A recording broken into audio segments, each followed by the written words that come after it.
You're listening to Video Villa Podcast. Today we are featuring James Cameron's True Lies.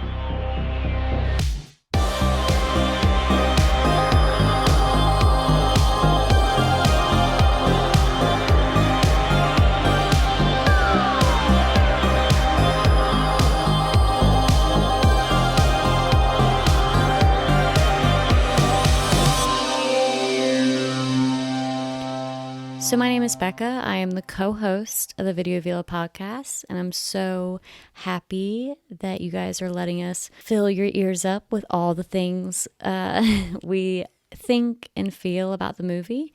And today, my co-host Logan is joining me. Yes.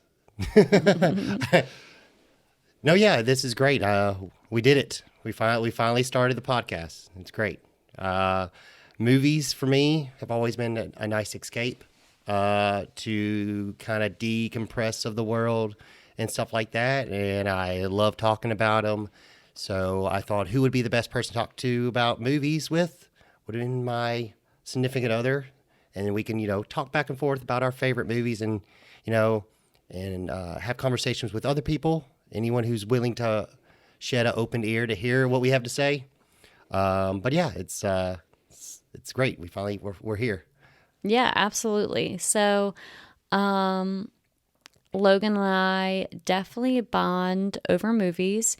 He is 100%, 1000% movie buff. I am someone that my escape is usually trash TV. I'm not going to lie about that. It is definitely something that I can just use as background noise. I'm also someone that loves a good sitcom. So we definitely both bring in two different perspectives, which is fun and exciting. So with that being said. Well, that was one thing, though, it's kind of cool to have a fresh take on some of these movies we talk about. This will be your first time viewing them. So it's nice to have you're seeing this for the first time and witnessing it for the first time. So sometimes these classics and stuff like that, you get to actually witness yourself. And it's nice to have that perspective or that view of like, oh crap, you haven't seen this before? Well, what did you think? So it's going to be really fun and interesting to see that happen. Like, this was your first time watching True Lies, right? Yes, so this is my first time seeing True Lies. One of the main actors in it, Jamie Lee Curtis, she screams Halloween season for me. So that is usually what comes to mind when I hear her name. And then the only thing I know about Arnold Schwarzenegger is fitness. So it's funny to see him somewhere else besides our gym's TV. Oh yeah, because we go to Gold's and there's all those promotional videos and stuff like that, him at the gym and stuff. Yeah. But yeah, it was a nice take to see him in an atmosphere different than that. Yeah, this is a good role with Arnold. He at this point had done comedic roles before, but I will definitely say this is his best comedy action movie he's ever made. Comedy / action, because I would say his best comedy is Jingle All the Way, hands down. Yeah, I was gonna say, hold on a second. I have seen it in a Christmas movie before I saw him in True Lies. So outside of the Christmas movie and True Lies, usually he is on our gym's TV. So no, yeah, he did a great job in this movie. I mean, it's fantastic. You got Jamie Lee Curtis, you got Arnold Schwarzenegger, you got Tom Arnold, which phenomenal in this role. It is. I haven't seen a lot of Tom Arnold movies to say it's his best role, but easily I think it's probably his most memorable role. I mean, which is funny because when we were about to start the episode, I looked up a little bit of trivia and it was find out that he was thinking that he wasn't even going to get the role at all. He literally took the audition just to meet James Cameron. That was it. He didn't have any idea that he was going to get the movie. And apparently his rapport with Arnold Schwarzenegger was so good in the audition. And I don't know how true this is, but basically on IMDb was saying like how when he met with Arnold, he was saying like, hey man, you ain't that big. I think I can take you. And apparently that's exactly what James Cameron wanted to hear out of the co-star in the movie. So he was like, yeah, he's got the job. So it's cool because he has so many funny one-liners in this movie, and his rapport with Arnold is really good because if you watch the movie, Arnold doesn't talk a lot in the movie.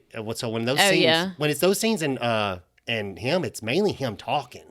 Yeah, like even in the investigation scene, Tom Arnold just keeps talking. Oh yeah, and Arnold like keeps telling him to like hush, hush, but then like barely says anything, and Tom Arnold picks back up, asking questions and probing the situation. Oh no, yeah, it's fantastic casting.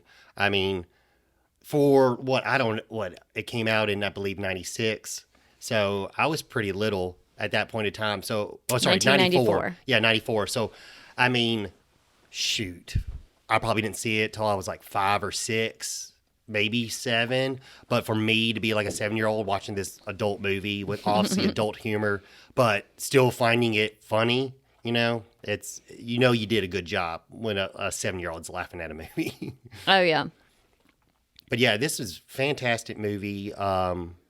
It also has Bill Paxton in it, which is awesome, in the sleazy Simon character role, which we'll talk more about his character later.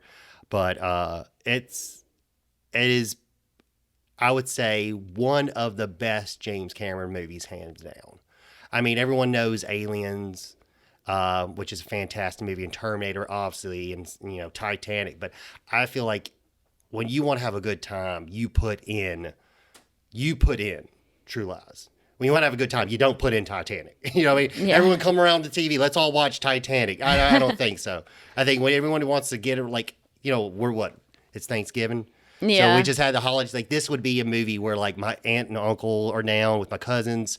Oh, crap. True Lies on? Turn it up. Everyone, shut up. Let's all watch True Lies. Grant, go get the popcorn. Like, this movie is that kind of movie. And it's fantastic.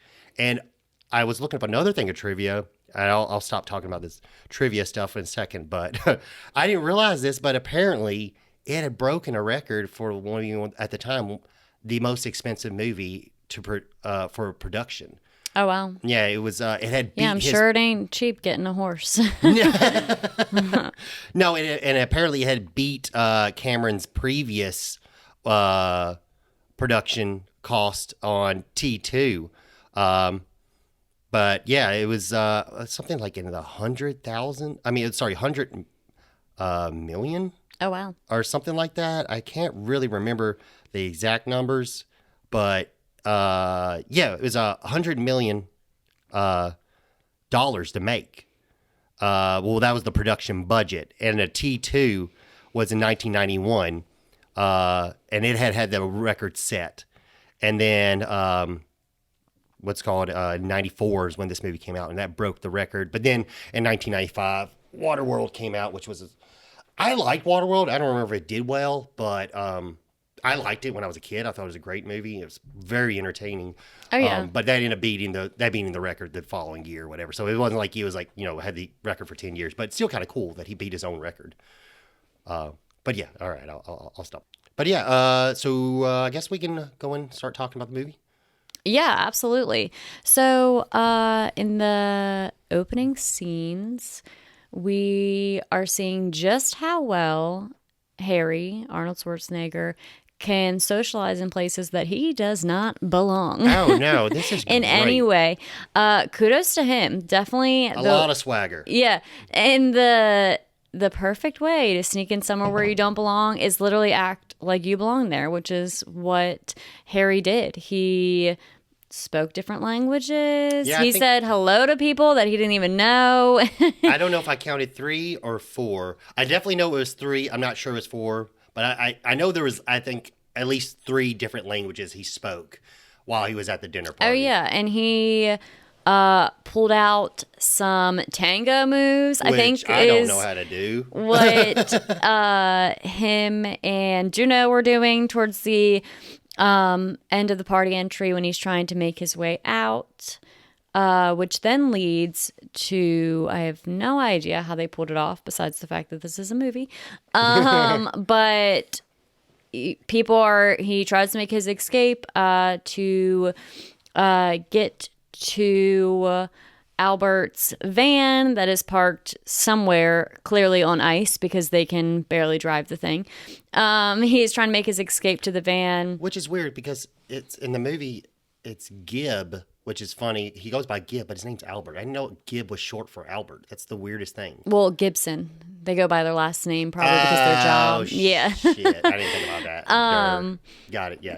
Yeah. So, and while trying to make his escape, he obviously gets caught. What else would happen in a movie? And they are chasing after him on skis and machine guns, which I've only snowboarded and I've never shot a machine gun, but it does not seem ideal to do such on a ski or realistic. Not at all. I mean, I have no way to fathom. Oh, yeah. And is that like something you do? Like, they don't even have poles. They're just skiing. Well, no, shooting a machine gun on skis is not something you just do on a regular winter weekend. The snowmobile, I get that, whatever, shooting guns on a snowmobile, that's no different than a four-wheeler. But the skiers really got me. There's a few different spots in this movie where I would love to send to Mythbusters and have them test out some theories. And how are you going to be accurate? Of course, they don't shoot them. How are you going to be accurate shooting a machine gun? He has, several people, a handful of people coming at him.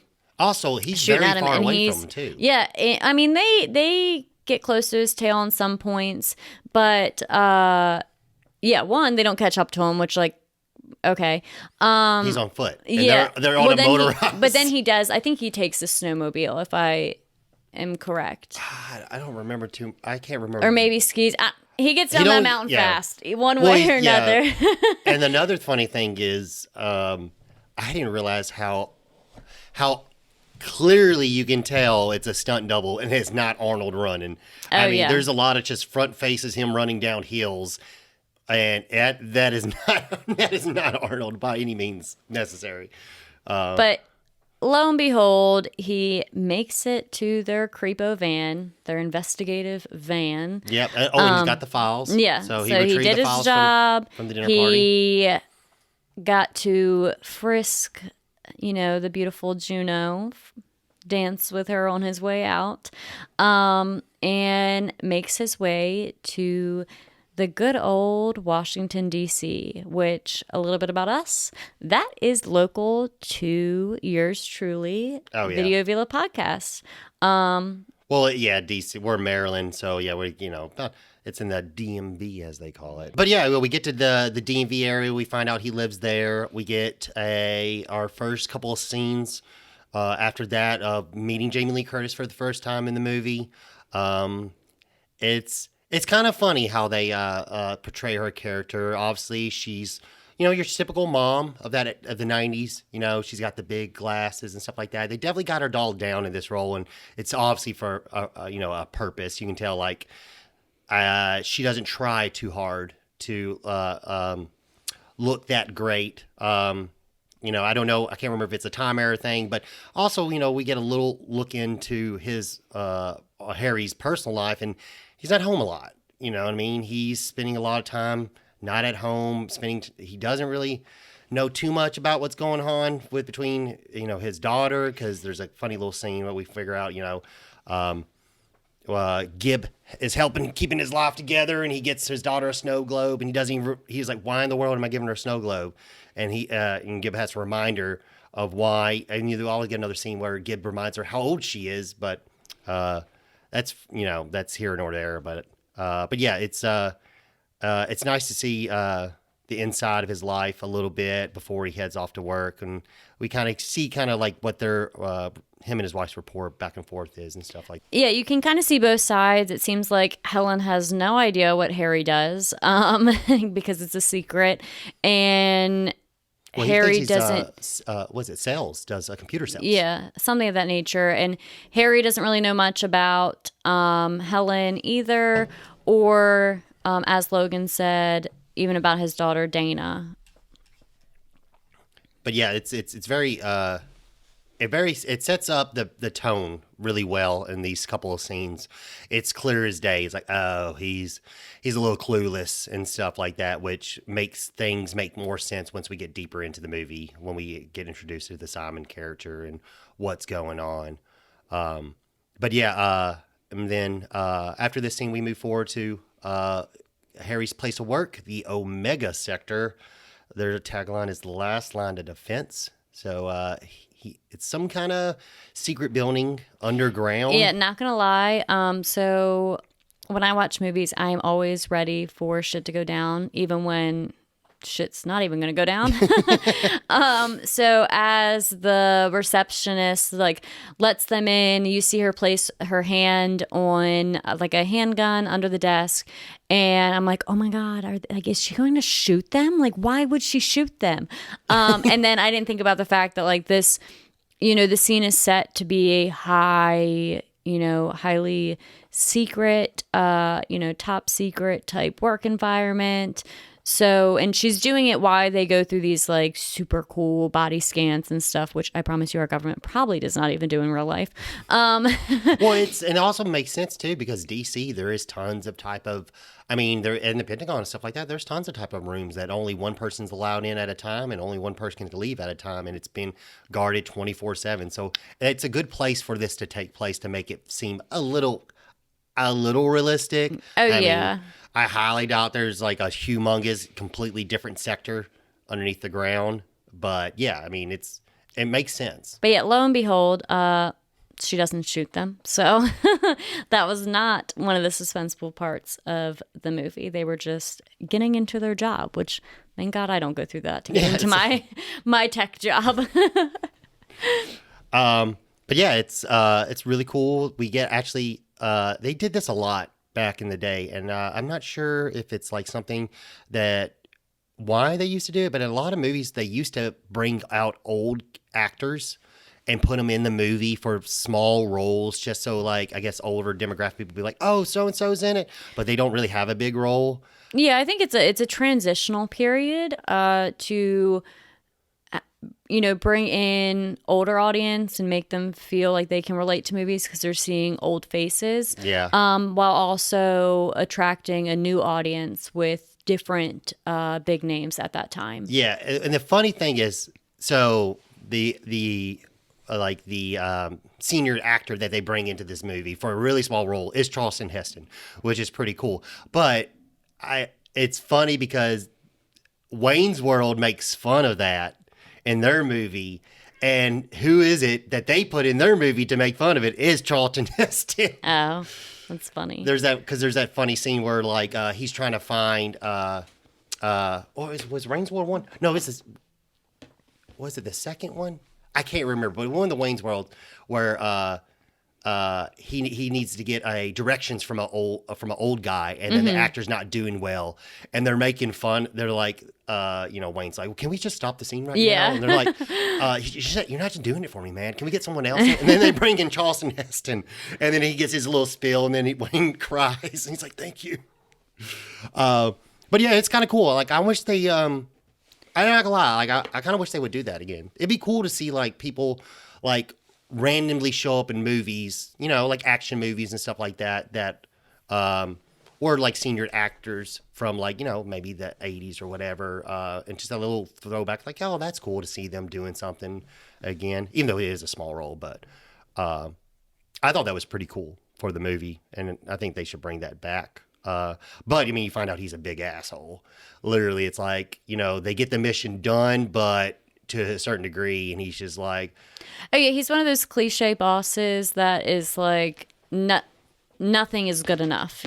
And I'm sure we've all been in those situations where it's like, yeah, you know what, like, F off. It was good enough. We got the job done for what the job was, and we're moving on, which is not what Heston is okay with. Yeah. Because the whole thing is they've got to the party to try to retrieve files because they believe someone is selling armed weapons and stuff to a terrorist organization, but using different selling tactics of selling different goods as cover-up. So they're actually selling fine art. They're actually selling mass stocks of weapons to a terrorist organization. Yeah, but then we see Juno at her workplace, where we get see what she does for a living. She's working at the Smithsonian, basically selling. I believe it's like old Egyptian stone sculptures and stuff like that. And she gives Harry a tour and stuff. And then we also get introduced to the first actual real big baddie is, what was his name again? I think it's Aziz, yeah, something of that nature. Yeah. But anyway, we get a first introduction to him after Harry leaves, and he smacks the shit out of her. Jesus Christ. Oh, yeah. I mean, oh my God. Oh, he is not a friendly dude by any means necessary. They definitely make you hate him in this movie. Oh, 100%. He definitely takes on that character of just a slime ball. Nothing more, nothing less. And he's not the only one in this movie that gives you the creeps. Oh yeah, no. He definitely, he gives off he is a good character. Down to like the way he plays the roles. It's very believable. He's doing a great job. And that's another cool thing about this. Like these characters in the movie, what little part, each character is actually on the screen. They eat up that scenery. I think they do. That's very well. Very well casting. Nothing's better in any movie, especially an action movie or any movie where you have an antagonist, when that person just truly takes on that role, and it's just so believable, and it's just so easy to eat that stuff up. It just draws you in and really takes on a whole entire persona. Oh yeah, 100%. And it is truly just, it brings you farther deeper into the movie. And I really think it's like stuff that like it stands out. You know what I mean? You could not see this movie for, I don't know, 10 years, but you got that image of him burned in your head. You're like, oh yeah, I remember that guy. That guy. But yeah, we get that scene, which is great. After them kind of like going through different types of databases to check in on her work, they set up in a hotel to try to like figure out what's really going on. And little do we know, it is Harry's birthday, and he's spent a little bit too much time working, so it's time for him to go home. But unfortunately, when Gib goes to drive him home, he has a little bit of a tail on him. And then this leads up to one of the best scenes in the movie. It also leads into another scene where I definitely want to bring in the Mythbuster crew, because there is no damn way that you can get a horse inside of an elevator. I don't know. With Arnold Schwarzenegger on top of it, and then an elderly couple. So two elderly people. And that scene, first off, I don't get it. Why didn't they leave the elevator?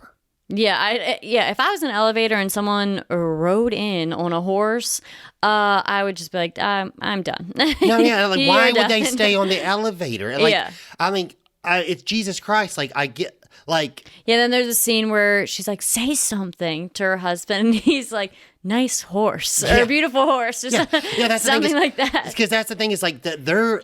Well, I mean, we're gonna go back a little bit, but this scene, like, they didn't need to be in the elevator. As soon as Arnold comes in, they're like, how about we leave? Because that's the thing is, it's not like the other elevator.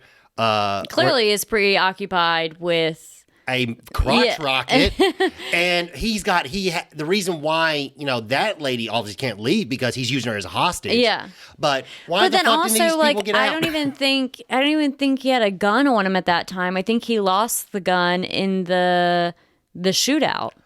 So she's also letting someone, if I stand correct, she's letting someone hold her captive that all he has is a crotch rocket. It's like, I feel like I would take my chances that he's more concerned about Harry than and granted I say all this, but I would probably just keel over if someone tried to hold me captive, whether they had something or not. It's always easy to say what you would do in this situation when you are not in that situation. But yeah, it's ridiculous, and I mean, and even before this scene, Yeah. we get the awesome the bathroom scene. So early in the movie, they tease these little sunglasses that also have a camera attached to them that is attached to a pack of cigarettes. We see a little funny scene in the beginning of the movie at the house where Gib has been thinking that Tina's been stealing from him, and so he sets it up and finds out she has been stealing from him. But Harry's going to use these actually on the street, so because they get a tail and he's trying to figure out where the tail is going, so he goes to a bathroom, and obviously these people are following him, and they bust in while he's using the bathroom basically with heavy machine gun. Got caught with his pants down. Yeah. Which is a great scene. Like this fight scene, it's always funny in these movies where like you get these action stars and you get these big fucking dudes like that. The Arabian guy or whatever that is fighting Arnold. That's a big dude, and Arnold just like beats him like no problem whatsoever. And it's like, all right, Arnold, you're a little out of your prime at this point. I'm not too sure you could have took this big dude.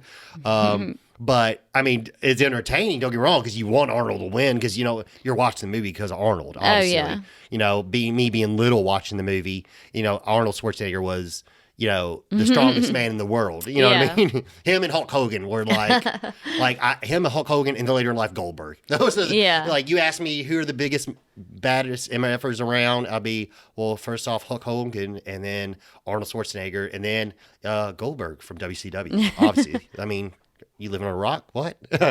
But yeah, this scene's fantastic. I mean, and also that poor guy taking a shit. Oh yeah. What the? I don't even know what I do. I just pass out. Like, I mean. Oh yeah, I could. No, thank you. All of a sudden, someone's shooting a fucking gun in the bathroom. It's ridiculous. Yeah. It's crazy. And like, I mean, you're already on the shitter, so if you shit, at least it goes in the toilet at that point. Yeah, yeah, no, thank you, because you can't escape. Oh no. Like, again, logistically, you're just like. I'm a huge believer in just thinking about logistics when I see things in movies, which is a blessing and a curse at the same time.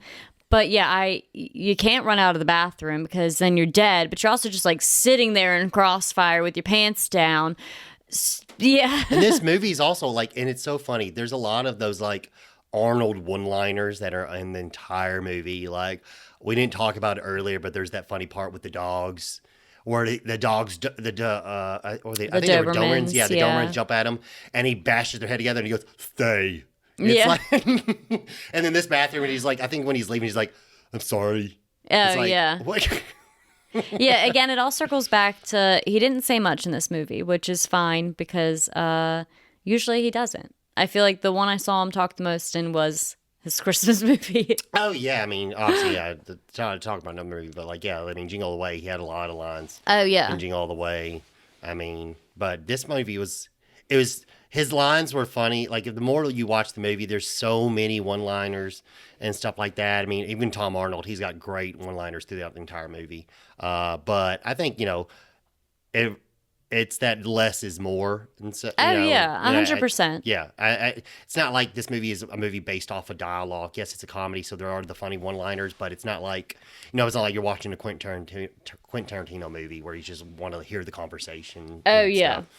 But yeah, like, okay, so let's go back. So, all right, we talked about that. Now we're going back to the rooftop scene, which, okay, so they're in the elevators. They get all the way to the top, and it's just, how much do horses weigh? I mean, I have no idea. I want to say it's like, well, probably like the same as a cow. If anyone knows, I know a please cow comment. weighs more than a horse. Well, I mean, maybe it depends on the horse, it depends on the cow, but like, this is a big cow. This is a big horse. Yeah. I mean, yeah. I mean, if anyone knows the size of an average horse in weight, please feel free to comment because the more you know. But yeah, first off, the horse in the elevator. I mean, maybe I'm wrong. If anyone out there is elevator technician, let us know if a horse and 3 people would fit in an elevator and it still move. Because I know the elevators around here, you just bounce a little bit and they're stuck.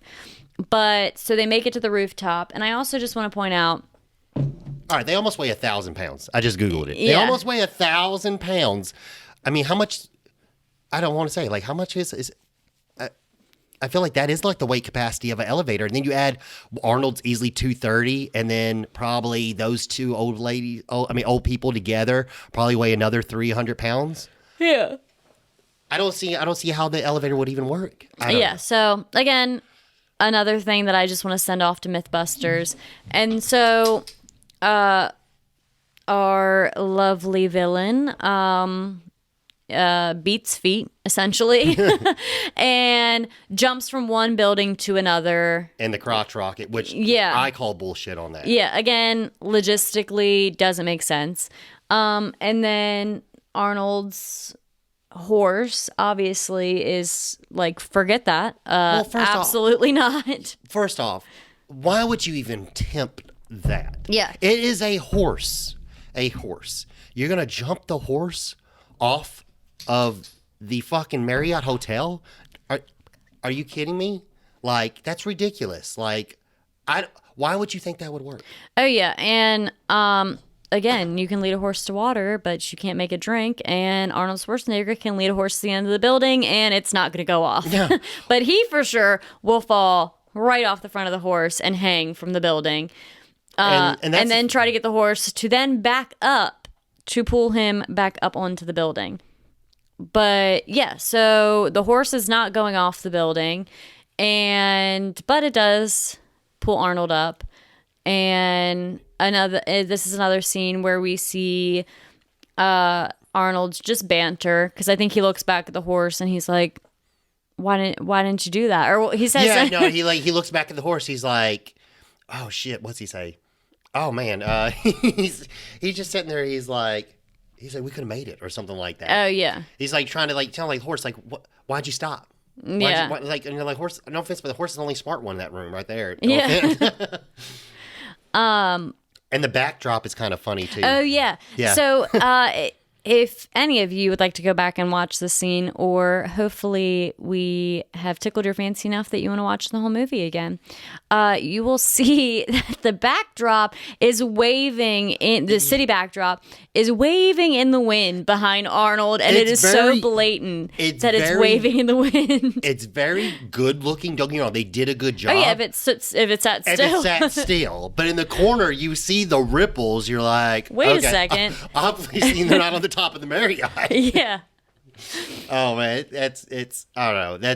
This is probably, like I said, this is probably the most entertaining, I think, scene in the movie. The end scene is cool with the jet and stuff like that, but I feel like everyone remembers this scene. Oh, you know yeah. I mean? This is the more memorable scene. But I mean, it's just great action and it's funny. I don't know. It's just, it's perfect. It's perfect. But now then that scene also bleeds into, oh shit, Harry was supposed to be home for his birthday party. All right. And then all this happens, and now Harry has to go home to his wife, who's been sitting at home waiting for him to get there. And, God knows how long this actually took for him to actually make it back home. Oh, yeah. Time he was supposed to be home.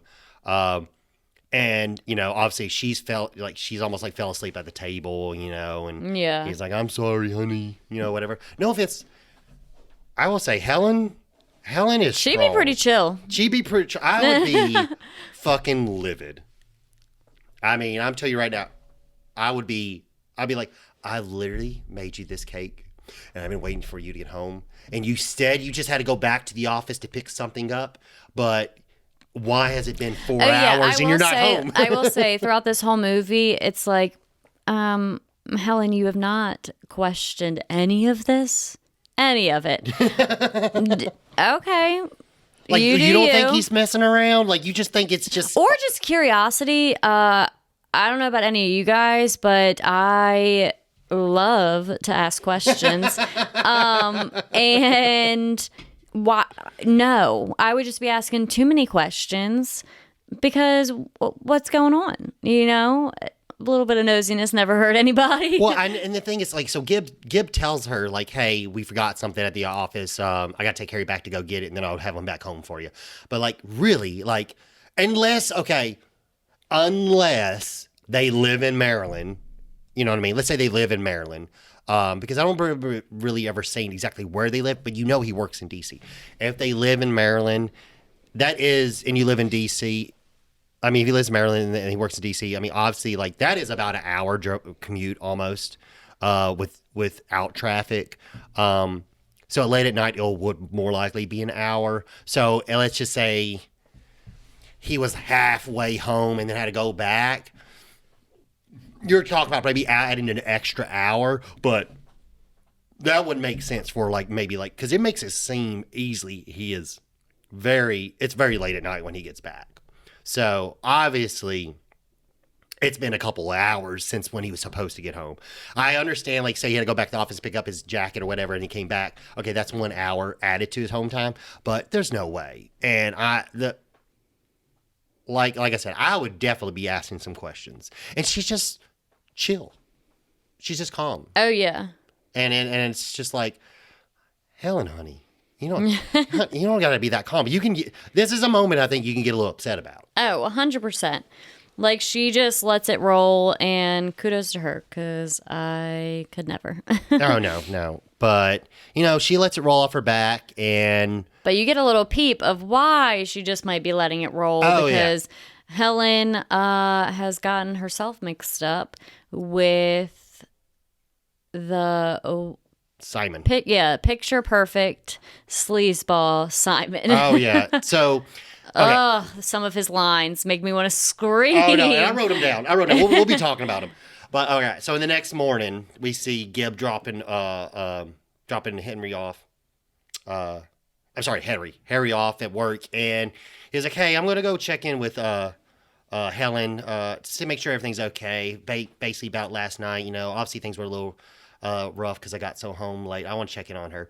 So he goes to check in on her, and it's like that classic movie time, and he's 2 cubicles away, and all of a sudden her coworker's like, mystery man on line 2 or whatever. Yeah. And he's like, what the fudge? And so we find out that this guy's been, basically talking to Helen, and he wants her to meet up with him for lunch to talk about something. We're not too sure what's going on here, but it's kind of funny because whatever it is, you can tell it's exciting her, because this is the most emotion she showed so far in the movie when she gets that phone call.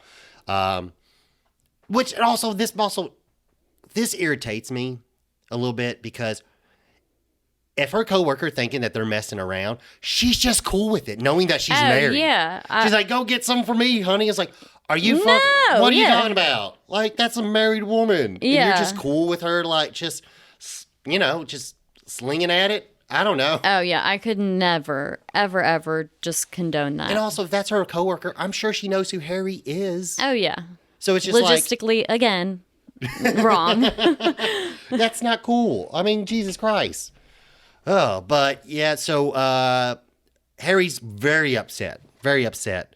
He comes out to talk to Gib, and he's like not talking. He's like, spill out, Harry. What is it? What is it? What is it? What is it? What's going on? What's going on? He's like, Helen.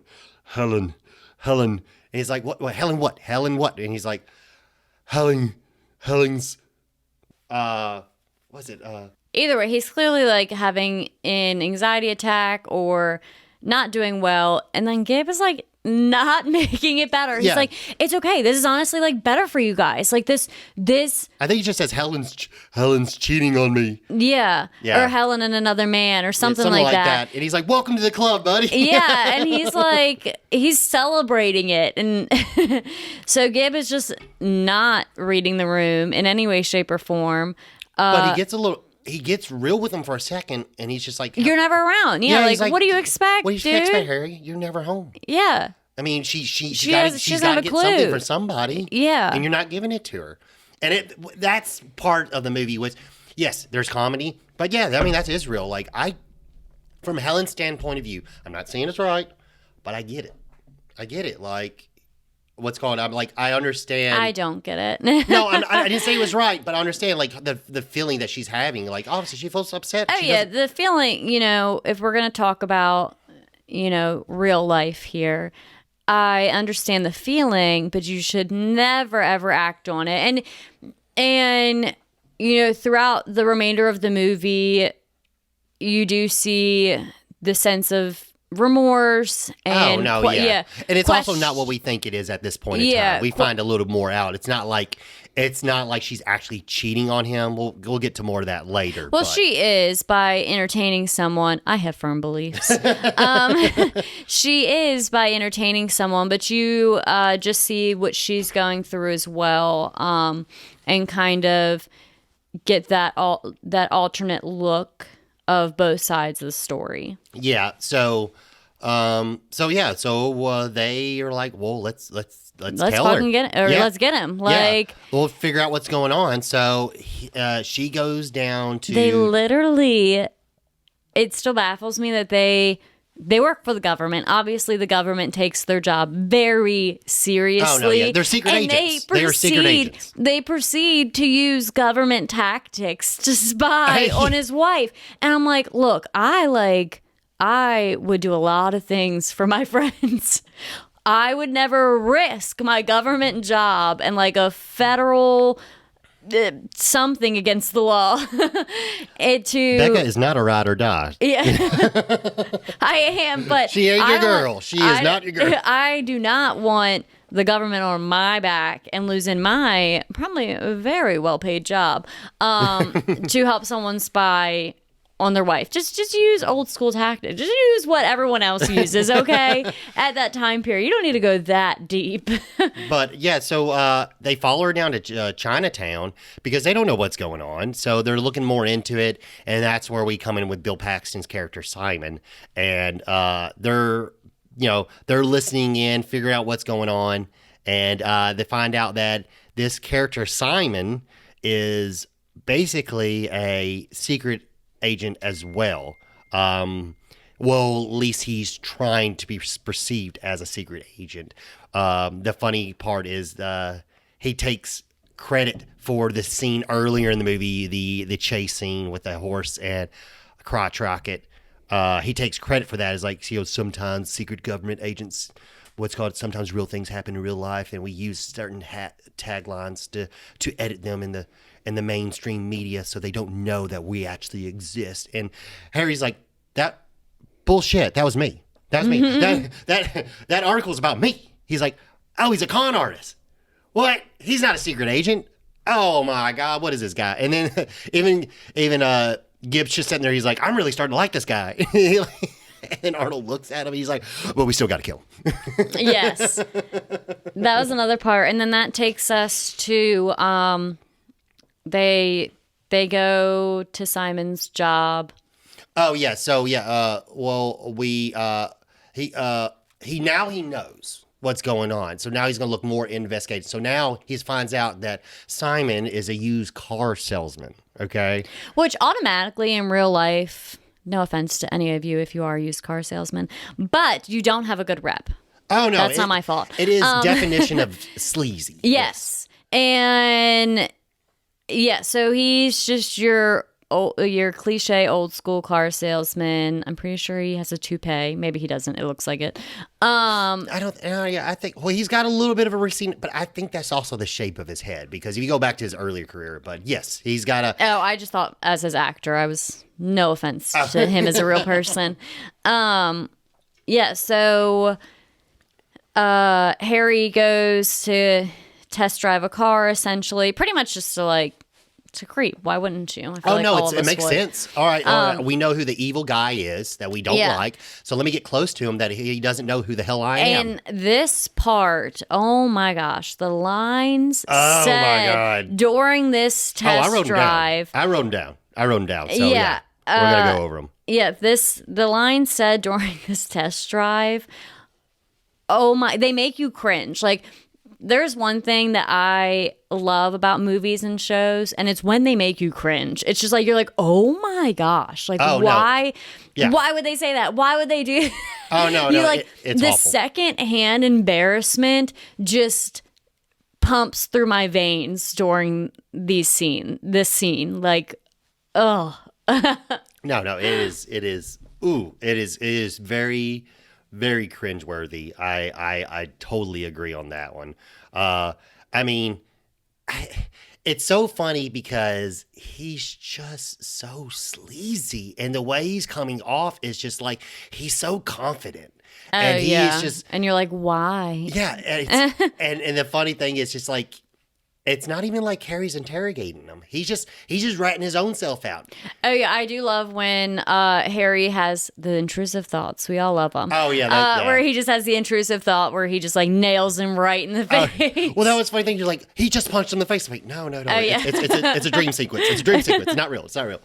But yeah, so basically he's a con artist. Basically, let's just say he finds a way to get in women's pants by pretending to be a secret agent, and he preys on women who basically have husbands, but unfortunately, based off their life, and their husbands are just too busy for them. So he comes and swipes in and takes over them, basically, with his sleaziness and persuasiveness from being a fake secret agent, and gives them that excitement that they've been looking for that they haven't been getting. And that's exactly what he's doing to Helen. And it's like you said, best word, cringeworthy Oh, yeah. stuff. I mean, the Next way level cringe. the way he talks about her is just like, and it's so funny because the way they cut through it back and forth through the different scenes and stuff like that, it makes you think like, oh, time has lapsed, and he just keeps on digging his hole bigger and bigger. But I mean, when they're talking about the car, he just sat there and he's like, but he's like, hell, man, this car doesn't even run that good. But what are we talking about, right? Pussy. Yeah, it's like, oh my God. what? Literally, like, no one was talking about that. The vet gets them wet. Yeah. Oh, God damn it. Oh, that makes me, shiver. But then when he starts talking about Helen, Yeah. oh my God, there's the things that he says. It's just, dude, you don't even know this guy. You're just talking to him like that. Yeah, like, first off, unsolicited information. No, No one asked. like there's part where he's just like, he's talking like, hell, if these husbands took care of business, I'd be out of business, And then when he gets to Helen, he's like, oh, I got this new one. She could suck start a leaf blower. It's like, what the fuck? And lo and behold, they haven't even been like intimate to that level. So this guy literally is just like blowing smoke up Arnold's ass, not knowing that, that's the woman's husband, just because that's the person that he is. Like, he is not. Oh, no. He doesn't need to convince anybody of anything, but he just has that persona of this sleazeball that's like, I get it in, like, with these hot ass women. They're cheating on their husbands with me, and he's just bragging left and right with just unsolicited information. That's also like not even true. Oh no! And then what he says? He says she's got a set of titties that make you cry for buttermilk. And it's like, yeah, what? What the fuck? And then also at one point, so he's commenting on Helen's body, explaining this woman that he has now, and he talks about an ass tight like a 10-year-old boy. First off, hold on. What? Why did you compare that to a child? A child, one. Again, where my mind just thinks too realistic. You compared it to a child. What? No. Why? Why? No. Why? First off, you could say like an athlete, like a soccer player, like. I mean, also, when does people want to think when you look at a woman's ass? Man, I like to think about 10-year-old boys. Yeah. What the fuck? What? Man? Yeah, I was. Ugh. Okay. All the comments made my head spin. Which is perfect. These live rent free in my head, and he did the job. He did the job. He pulled off the character. He played the character perfectly. Yeah. Like, this is great. You hated this character. 100%. Oh my God, perfect. Bill perfect. Paxton just ate it up. Ate it up. Oh yeah, he's in like 4 or 5 did scenes. the damn thing, and he was just screamed sleaze. Just screamed it. Made you feel it. made you get that secondhand embarrassment where you're like, what is this guy doing? Someone shut this man. Oh, Arnold, yeah. actually punch him in the face, please. Yeah, right. Please do it.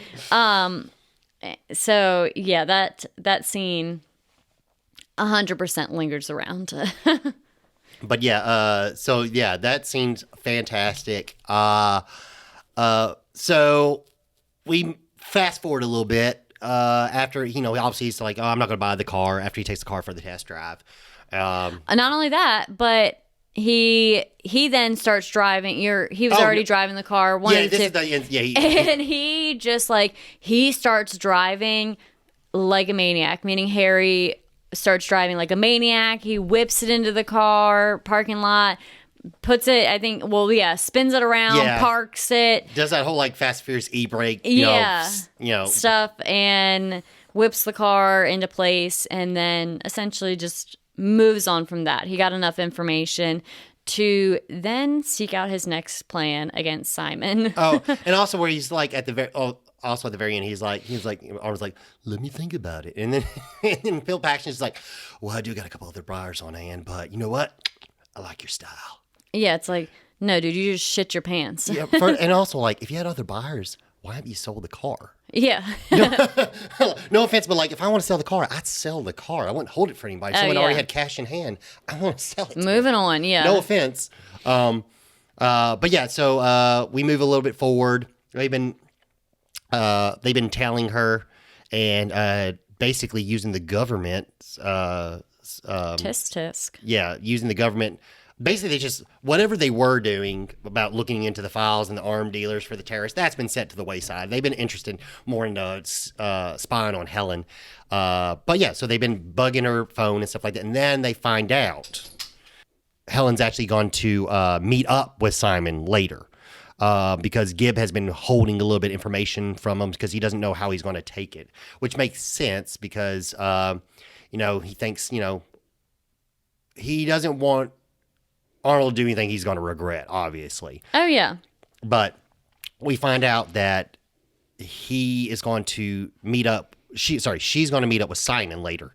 And it's also, we get a couple of scenes we didn't talk about, but we get a couple of scenes at home where Arnold knows something's going on and he's just feeding lines to Helen and just waiting to see what lies she comes up with. Oh, yeah. I mean, it's just there's nothing better, but also worse feeling than, it's good and bad at the same time, but seeing if someone's going to lie to you, then finding out, oh, you're lying to me and I know you're lying to me.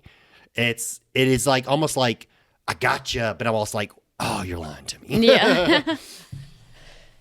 But yeah, we get a lot of good of those scenes where he's like, well, what did you do today? Or whatever and stuff. And she explains, well, I had to print so-and-so for somebody. Oh, yeah. She had to go, and the printer ran out of ink, so I had to go to the different place or different floor. And it wasn't fit for a 1350, and they blah, blah, blah, blah, blah, Yeah, so she pulls some cards and just makes up a lie on the spot on her feet. Don't get me wrong, she's really good at it. Oh, yeah, 100%. Which is a little unfazed. Yeah, it's like, damn, Too good. I'm sorry, I stutter too much to come across a good line like that.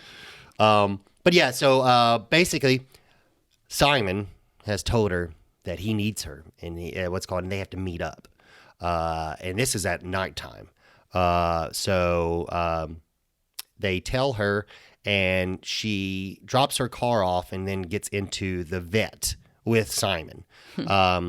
And he does his lines he's like, we might have followers or something like that. We might have followers. You got to duck down. You have to duck down. How about you put your head in my lap? Well, he doesn't even say that at first. First, Helen's just slowly sinking into her seat. Like a turtle. Pretty much hiding, not even one bit. And then he's like, oh, just lay your head in my lap. Also, he's got a car. He's got a car with a complete open, it's old 50s Corvette or whatever. You know what I mean? It's pretty hard to hide in that. There's not a lot of car. So then obviously that doesn't look good to the eyes above in the sky because, again, Harry is literally using the government to stalk his cheating wife. So they're creeping from above, I think. I think there's a helicopter. They're following through the helicopter. But so all they see is her head go down in his lap, which, if it looks like a duck and it quacks like a duck, it's a duck from Oh, yeah, above. the helicopter pilot's like, yeah, her head's in his lap. Yeah, we all know what that means. So then he like takes her to like a trailer home. A trailer park, but Which is like- it's not even a trailer, it's RV. Yeah. Like, If you were a secret agent, I would hope you make enough money to not live in a trailer. that's the whole thing. He goes, It's a secret, or he goes, I might have tails. It's too hot to go to my penthouse or something. penthouse Yeah. in Manhattan, and the so-and-so in Miami's tainted right now. We have to lay low in my trailer. Yeah, and then starts a period where he is trying to convince Helen. So they're inside the little mobile home, and he's trying to convince Helen to go to London or Paris. Paris, yeah. And then also Helen's literally considering it, and in my head I'm like, Helen, he's you have a good, too. child. He's good because he's good. He also has tickets. Like, he literally bought tickets to Yes. Paris. I mean, no offense, he is good at being a fake secret agent. Yeah, but the fact that like Helen's considering, I'm like, Helen, woman, you got a family. How are you going to you have a explain family, you're having an affair, and you also have a child, and your husband's never really home anyway. Like, what? And then so like he's like, I need you. The United States of America needs you. Yeah, and in my head I'm like, Helen, your family needs you. Yeah. Helen, slow it down here. And he goes, and she's like, okay. And you see her contemplate it and you do the back and forth stuff. Also, it's great. We get these great scenes about like how like they just the little tiny things in this scene really like spew out that sleaziness and that like slumminess where it's like, oh yeah, they're drinking wine from plastic glasses. Yeah. I mean, it's just like this. It's so comical on how they play up that little trailer and stuff like that. It really sets the mood very well. But yeah, I mean, she's like, all right, I'm in. He's like, I thought you would be. Now we need to practice being husband and wife. Oh yeah, and oh my God. So that's another scene. Cringe, left and right. Like, yeah. I mean, they sit down. So they're pretending to sit down as being husband and wife, like they're trying to do like a scenario, and he's like putting his arm on her leg, and she jolts back, and he's like, and she's like, I'm sorry, I'm just nervous. He goes, it's okay that we're practicing because something like that could get us killed. That could get us killed. It's like oh my gosh, God, dude. Come on. And then he starts kissing up on her neck, and he's like, it's just so like you can just. It's very well played how, like, obviously she doesn't want to do it. And he's kissing up on her neck and stuff. And it's so funny where she's just like, all right, I'm done with this. All right, I said get off. And, like, she kicks him across the room. And simultaneously. Oh, yeah. And he's like, just sitting there. He's like, what's that? She's like, I can't do this. And she's like, if you can't do it for me, do it for your country. Yeah, and it's like... And I'm sorry, ladies, that we've all probably been through this, where someone is just not getting the message, and then for someone to be like, "Do it if you don't want to be intimate for me, do it for your country." Like, oh my gosh, no. Pick up on these signals, boy, because ain't nobody want it at all. And I'm so sorry that us women have almost all been through that. And it's just like, no, sir. She does not want it. Listen up. And what does the country have anything to do with this? This is not live or die in this situation. But as they are going through that moment, simultaneously, Harry and his crew. Oh my God, they cut the trailer in half. Yeah, just bust through the trailer.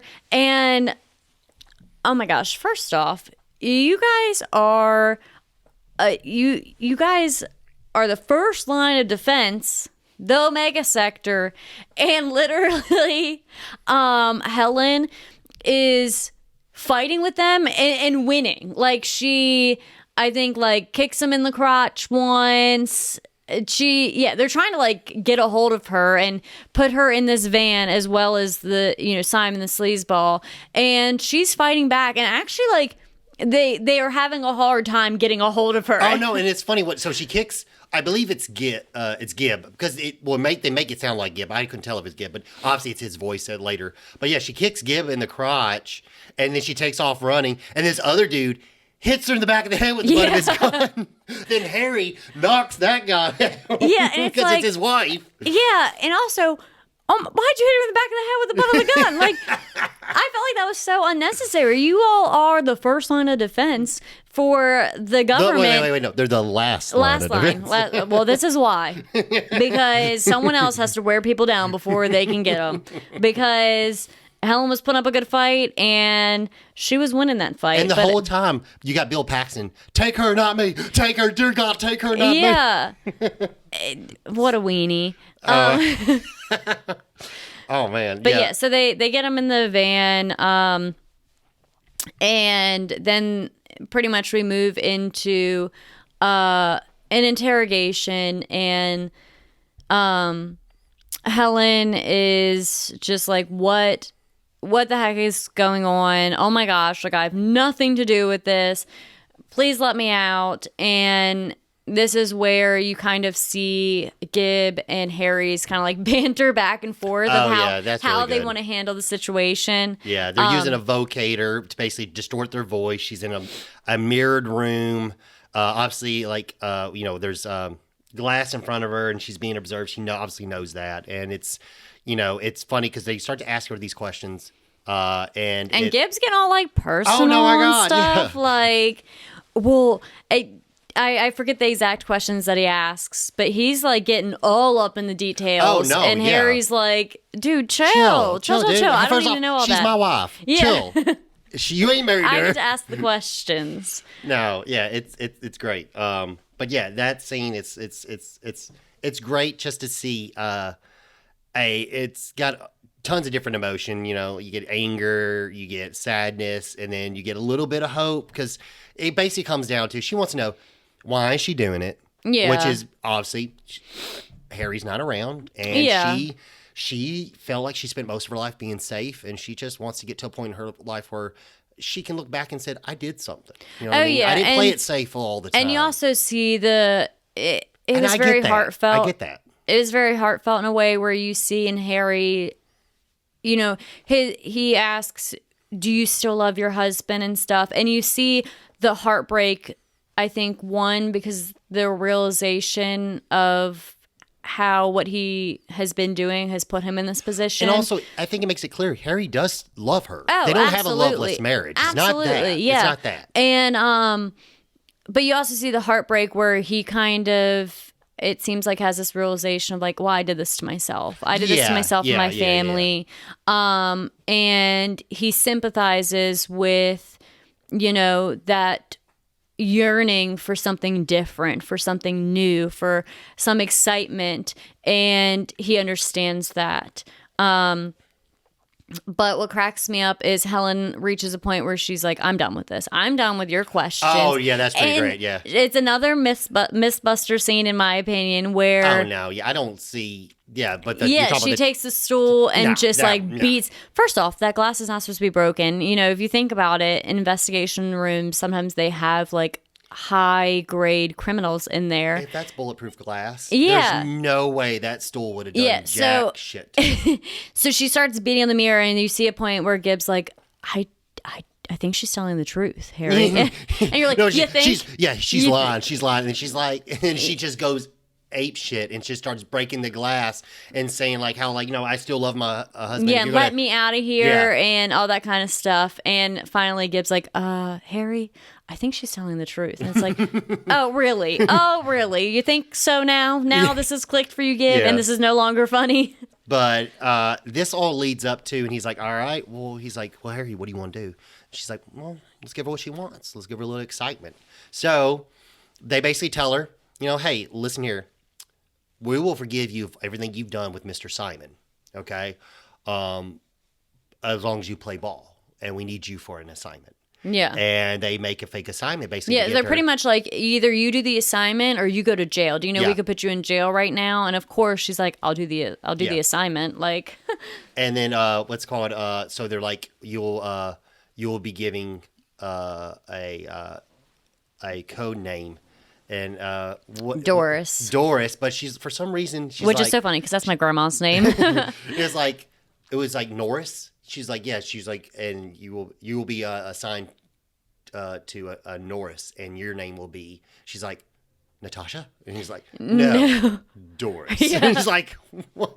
It's like, I guess from like, I guess a callback to like feeling like James Bondy with those those cool names and stuff like that. But so yeah, they send her on her way. They drop her off at her car where she parked.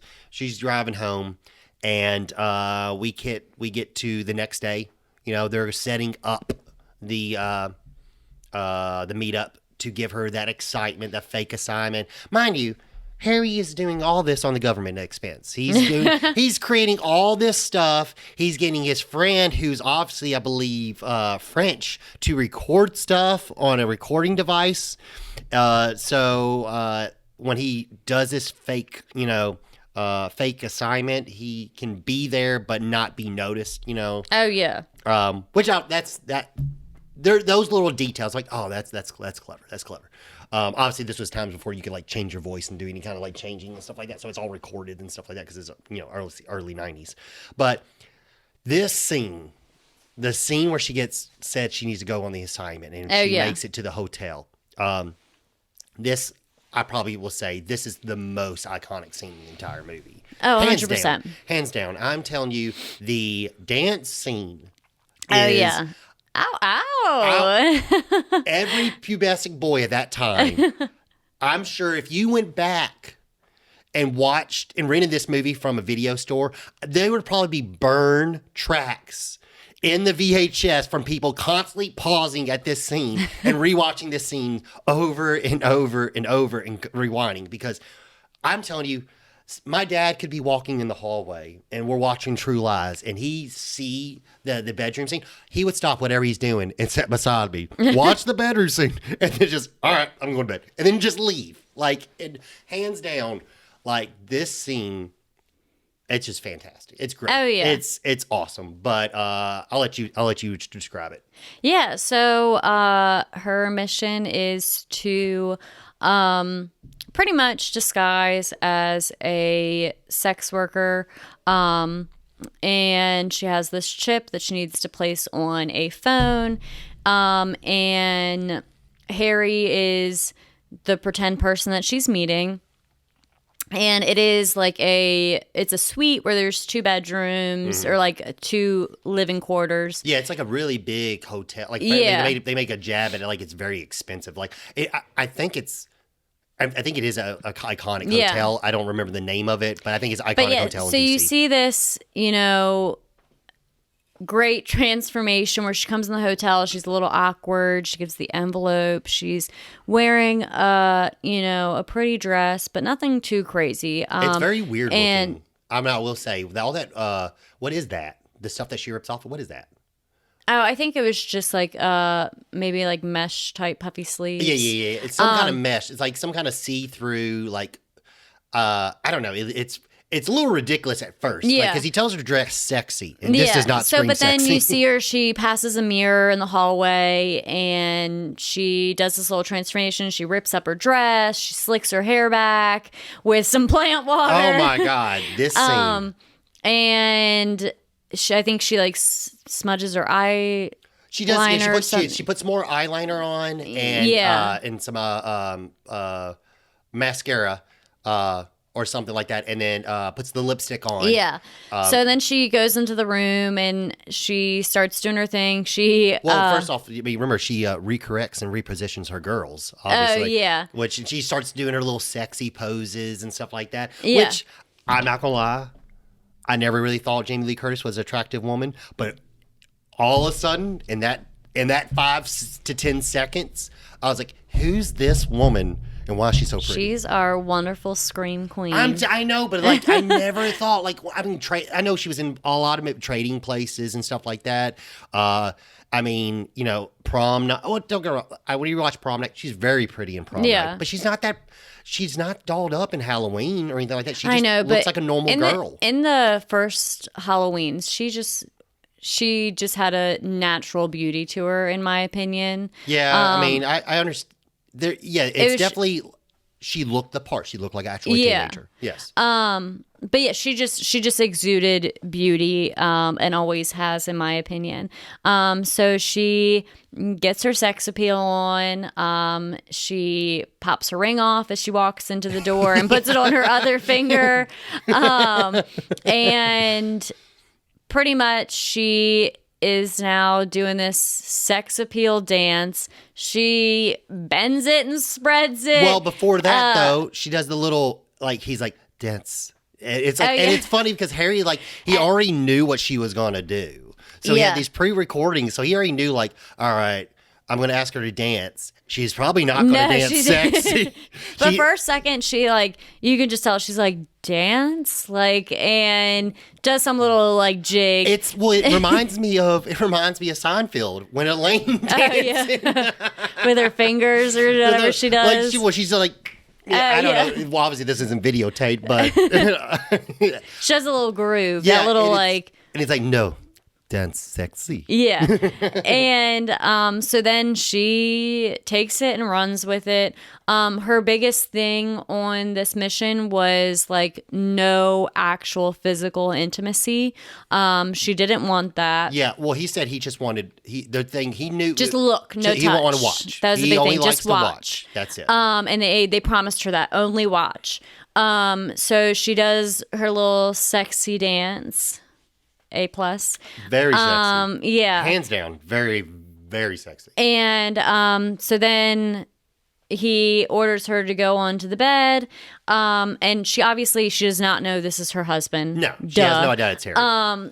And he gets on top of her on the bed, and there's a little rose involved, but she ends up picking up the phone, the rotary type phone or the hotel phone, and just smashing knocks the Harry shit out of him in the head with it. Literally, no offense, but to my knowledge, you can die from that. Yeah, but it's a movie. I know it's a movie, but I'm saying she hits him. I have no room to talk. I am all about logistics. But yeah, she nails him in the head with the phone.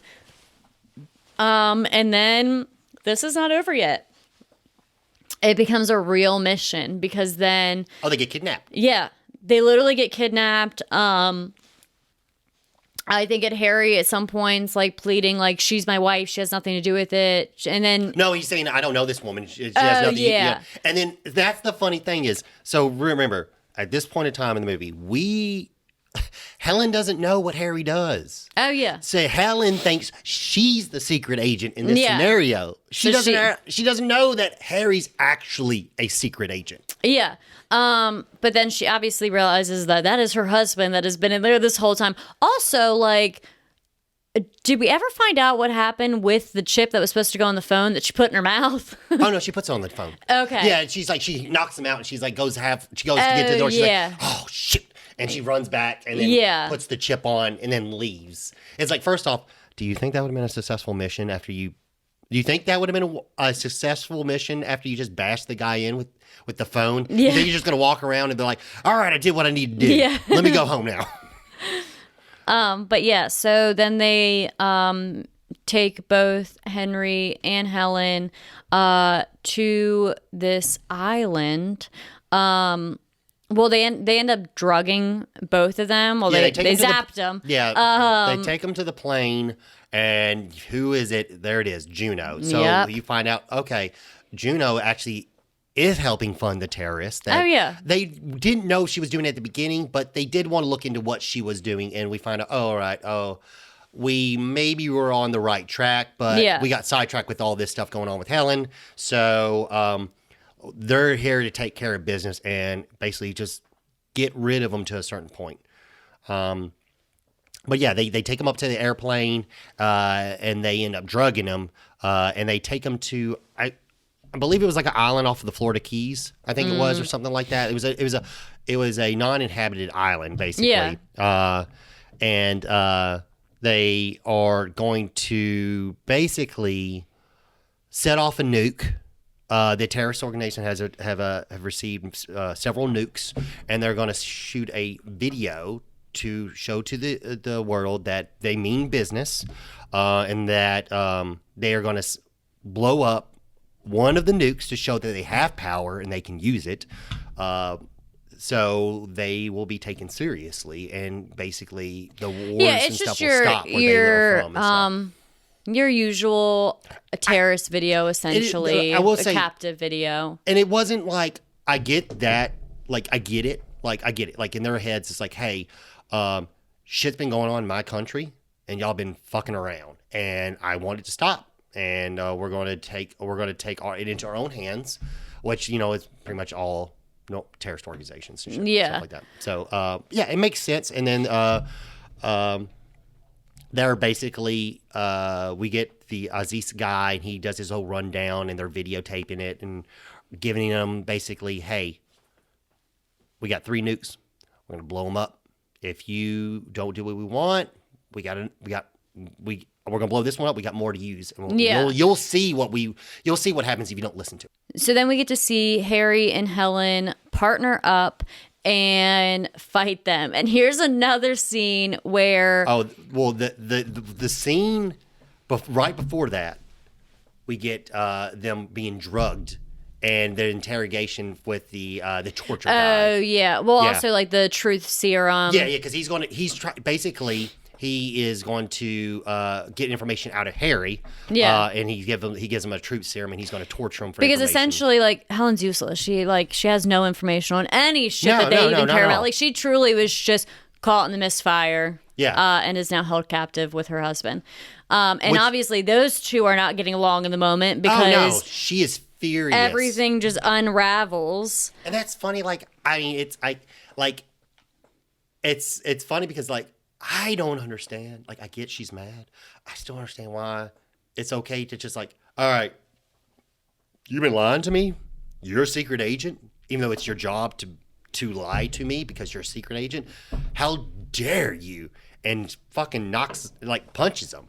And it's ridiculous. Like, I don't say it's ridiculous, but I feel like, did you really have to hit him though? Yes. Just kidding. But yeah, so obviously she's pissed, rightfully so.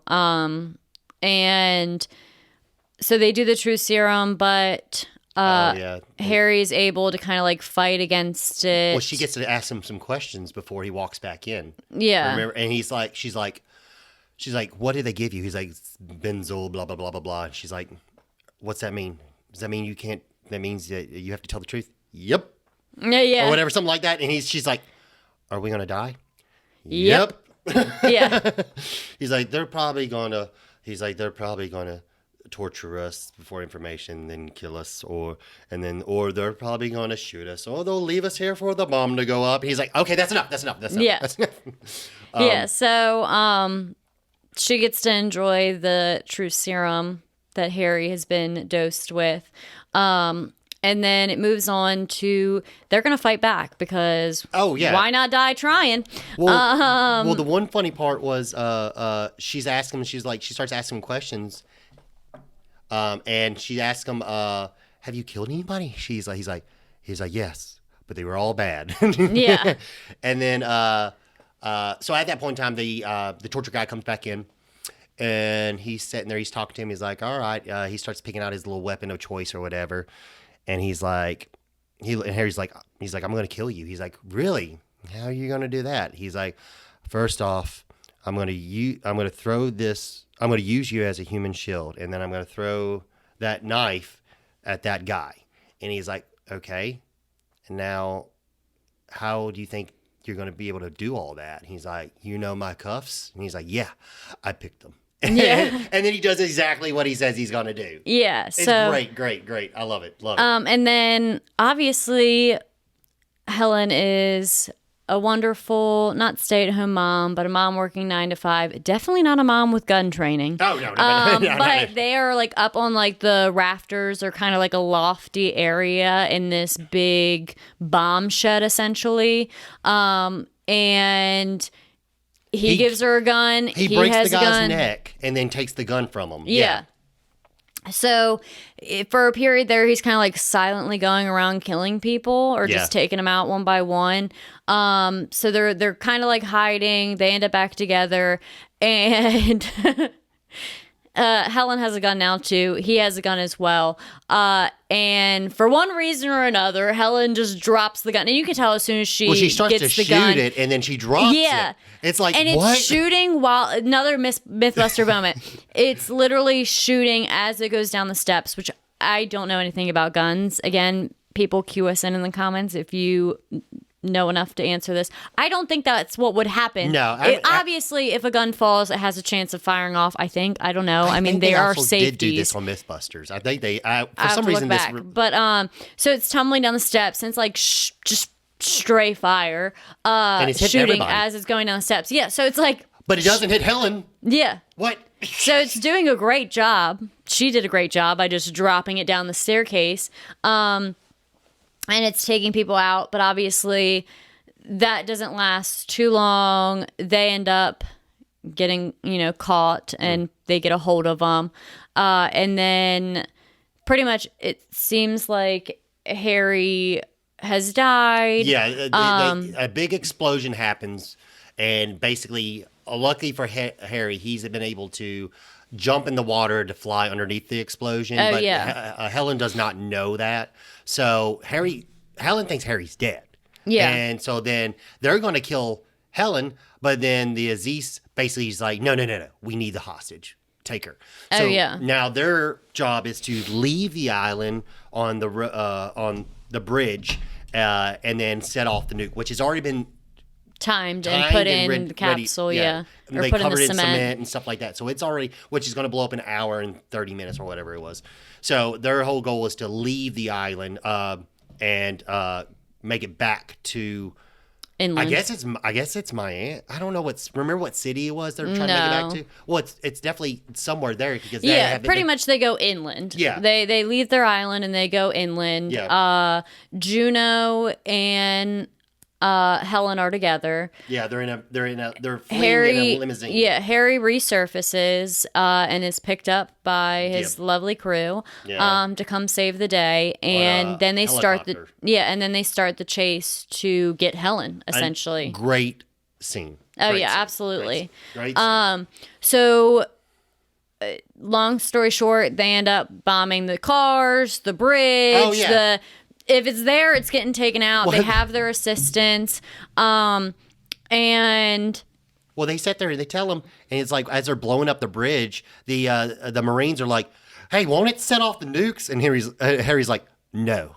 And then they're sitting there like, and then they make that face where they're like, "Why would you be shooting missiles at cars with nukes in them?" Yeah, and so that they take out a lot of people that way, and then Harry realizes what limo, whatever it was, that Helen is in. So I believe this scene too. Also, I think they use miniatures, which I want to remember watching it like on FX a long time ago and seeing like how they made the scene, because FX used to do that thing where they would show you into the movie and stuff like that. You would watch a 2-hour-long movie, but it'd be 4 hours for God's sakes, because they kept on adding stuff. But yeah, I want to say it was like miniatures, and these scenes where the vans are blowing up and the scenes being beautiful.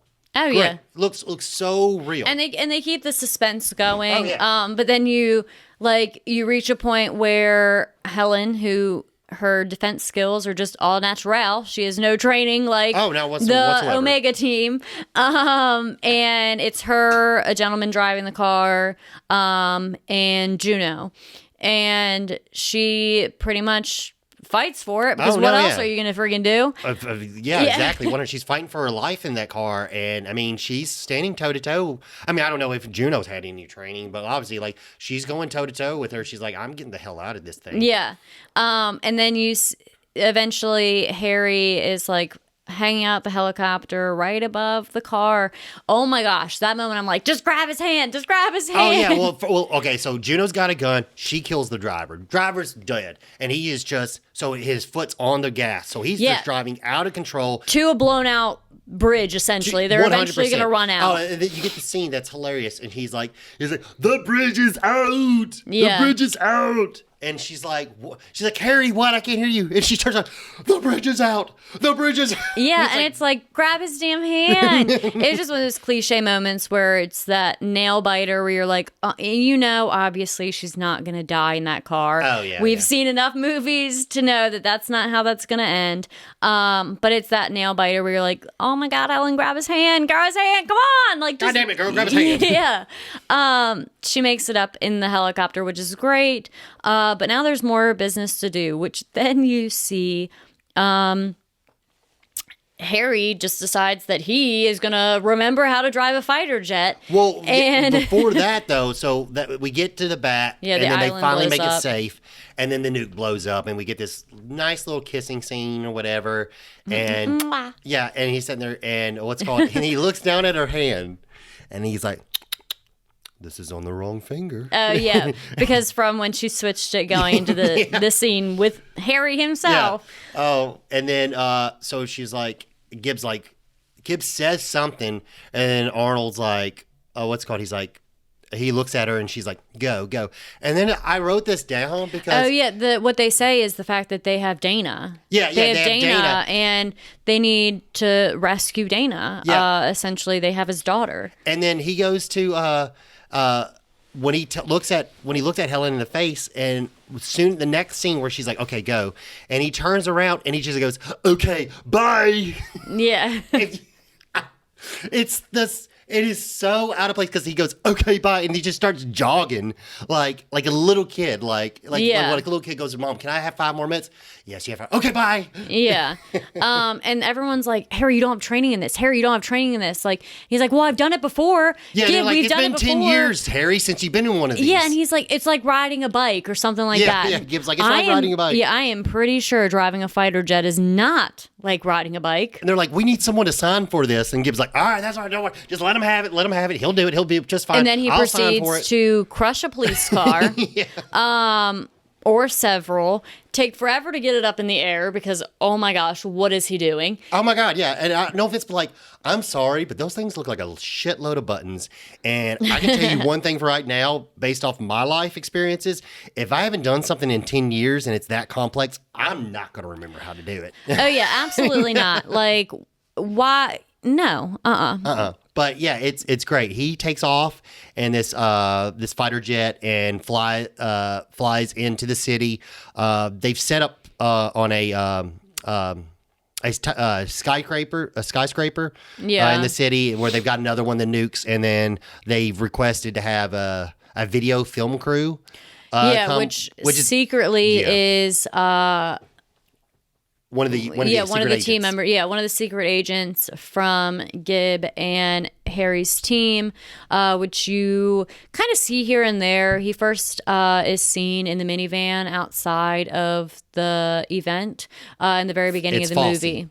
Yeah, so he is sweating bullets, which also, like, I would too. If you're going to go, first off, he's hiding a gun. Second off, this is also, think about it, this is not his forte. This is not, he's interviewing. Yeah, he is pretending to be media to, broadcast these terrorists. So he's like sweating bullets. Which they've done this before in movies. I mean, this was, I think, the first time I remember seeing this because I know there's another movie.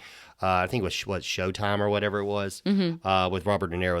They kind of do something similar like this where there's a gun basically in the camera. Yeah, but it's very well done. I mean, you couldn't really tell. Yeah, and it's suspenseful. So things essentially pop off on this floor, and Dana, she steals the. Yeah, Dana is so smart. Kudos to you, girl. Takes a little key thing out. Yeah, the new key, and just takes off with it. Yeah. But then the thing is, like, girl, where are you going? You are going up. You are not even going down. No, she goes up. You are going up on a skyscraper with bad people around you, and she climbs out onto like a crane-like thing. Because it's in commission. They're building it as it goes up. So. And so he and the guy's shooting at her too. Whoever it is, is. Well, he doesn't. Aziz is shooting at her. But then Dana. he stops and he's like on the crane with her, and he's like, "Listen, just give it." He's trying to negotiate with her. He's like, "Just give me the key. Just give me the key." Which also doesn't make sense. So when she starts to climb up the crane, where are you going? But she starts to climb up the crane. on a ladder, right? Which is directly underneath. He's directly underneath her. Why don't you just shoot her then? And then he would just fall. I mean, it's a movie. But it is the movie. But yeah, it's funny that he's like, no, I'm not going to shoot her now after I was just trying to shoot her. Let me climb up the ladder and go after her. Well, yeah, because then if the key drops, then the whole mission's over. Because if it drops down far enough. But yeah, so they're like at the tip of this crane, and it's a classic movie thing where you're like, well, someone's going to come save her because she's 100%. literally on a crane up in the air, and she ain't getting away any other way. No. So Harry got his shit together and realizes, I guess he does know how to drive a fighter jet. Yeah. And is like hovering over there trying to get Dana to jump on the nose of the fighter jet. Which is funny. So Aziz is shooting at him with, I believe it's an AK-47. It looks like an AK-47. Yeah. And the funny thing is, like, starts shattering the window. Would not happen. Oh, yeah. Would not. AK-47 is not going to break the glass on that fighter jet. Not whatsoever. But, obviously for movie appeal, it makes it And more then also, not only that, exciting. Okay, again, logistics. I don't know the altitude that they're at, and I'm sure it's like not good to break the air capsule that you are in. Yeah, in I mean, a it's pretty fighter jet. high up. I mean, I assume that, and also, like, I don't even know how those things work. Do they just hover like that? Like, I don't know. I mean, it's been a while since I drove one. I mean, but like, it's, mind you, yes, this is the most. This part is the most movie-esque part, scene in the movie. Yeah, it's And very also, entertaining, but it is very movie-like. I am not a heights girl. No, thank you. No. So I'm definitely not going to hang from a crane No. in the air and then jump on a floating object in hopes and dreams of I grab it. Take my hand. Yeah. On top of like all the broken glass and stuff. Yeah. But she does it. She lands on it, but so does Aziz. Yeah. Yeah, this is pretty cool because so he lands on top of it and they start to fly off, and then he's trying to get at him and shoot at him and stuff like that, and he gets this little, like, he looks at Dana, which is obviously falling off herself. Yeah. And he helps her get back on, and he's like, looks at her, gives her this look, like, looks to the left, and it's like, no offense, I'm scared shitless. You look to the left, I don't know what the fuck that means. Yeah, I think you're just looking. Honestly, I think we're all dying. Yeah. We're done. And he apparently clearly knows exactly what she's going to do, but it also makes sense, like, Aziz is obviously not going to shoot Arnold in the back of the head because then they're both going to die. Oh, yeah, everyone's going to die. Yeah, everyone's going to die. But yeah, so he starts doing some whirly-twirly shit to get him off. It throws him right onto a missile. Yeah. And this scene. So this is like... This is just your cliche cartoon humor. It's great. Like your the Three Stooges type stuff. It's that kind of like... It's that perfect action movie type of scene where it's just like... Let me think of something ridiculous. I don't care, and we'll do it. Yeah. And kudos to the person who wrote this scene. It's great. Yeah. So he shoots him off on a missile. On a missile right into the helicopter with the other terrorist in it. Yeah. Just through a building. Yeah. Through a building, and he goes all the way to the other side of the building and hits the other terrorist in the helicopter. All blows up. All bad guys. Yeah. It's great. There we are. They are left in the wreckage of the destroyed cop cars, destroyed fighter jet, destroyed island, which is irrelevant at this point, and building. And then we just get to see a sweet, sweet ending where Harry's no longer living his secret life, and at least with Helen, and they now get to, do this thing together. Oh yeah, they are now each other's own partner. Yeah. I mean, Gib is still in she's still in, he's still in what's called his party or whatever. But basically, you got another field agent added to their group. And we start with a fancy dinner scene. All over again. With a fancy dinner scene. Yeah. So and now, Harry and Helen get to do the tango rather than Harry and Juno. But not only that, but they run into Simon. Like, this dude just never falls off. Still also, playing the same game. I do want to highlight that several times in this movie, Harry just scares the shit out of Simon. Like, they make him pee his pants because after that that's funny, capture scene, they drop him off in the middle of nowhere and they start shooting all around He's like, him. man, he's like, don't kill me, don't kill me. And he pees like, himself. I got a little dick, man. I got a little dick. Yeah, and he pees himself and all sorts of stuff, and they just scare him and then leave him in the middle of nowhere after the capture scene. But now this end that's scene. funny because they also, like, when they scare him off, he's like, get the fuck out of here, and he starts shooting at his feet with the gun. Yeah. That scene, like, is like, if you've never seen that, that's the first time you've seen that scene. It is very funny. It's like, there's times in movies, I don't get me wrong, I love movies, but there is times where I wish I could if my brain was a database, I could find that file from that specific scene and delete it, and then get to relive that scene all over again, because there's so much enjoyment out of certain scenes. And I laughed so hard when they let him go and then just shoots at his feet with the gun. Oh, yeah. I laughed so hard the first time I saw that. I wish I could relive that laughter. Oh, yeah, that first laugh, that first exposure. Oh, my God, there's so many times, and this is one of those movies where, and that's another cool thing, is like, this is the first time you got to see the movie. Yeah. It's awesome. Like, what's called, like, I mean, it's cool to experience that with people, seeing someone's first when it comes to, like, movies. Yeah, nothing beats that authentic feeling when you see a scene or something that just makes you laugh, or you're like, oh my gosh, or even like a first scare. Just how authentic that feeling is incredible, and it sucks that you can't store it in your back pocket to feel it again over the same 100%. Scene over and over again. But they run into Simon, and I'm pretty sure he pees his pants again. Yes, yeah, he pees his pants again. Like, it's literally such a cringe person. Dude, what the hell, man? I don't know. Bill Paxton did a great job in that role. Like, it's funny there's so many, like, he is a very, I hate to call, like, character actors, but man, he's a good character actor. Yeah. I mean, he can be a good solo actor. Don't get me wrong. Like, he can be the driving force of a show or a movie. Don't get me wrong, because obviously he did that with, like, Big Love and I mean, Twister. Twister was fantastic. Yes. The cow spinning around. Oh my God, Twister's amazing, which would be one movie we're going to be covering in the future. So keep a lookout for that one.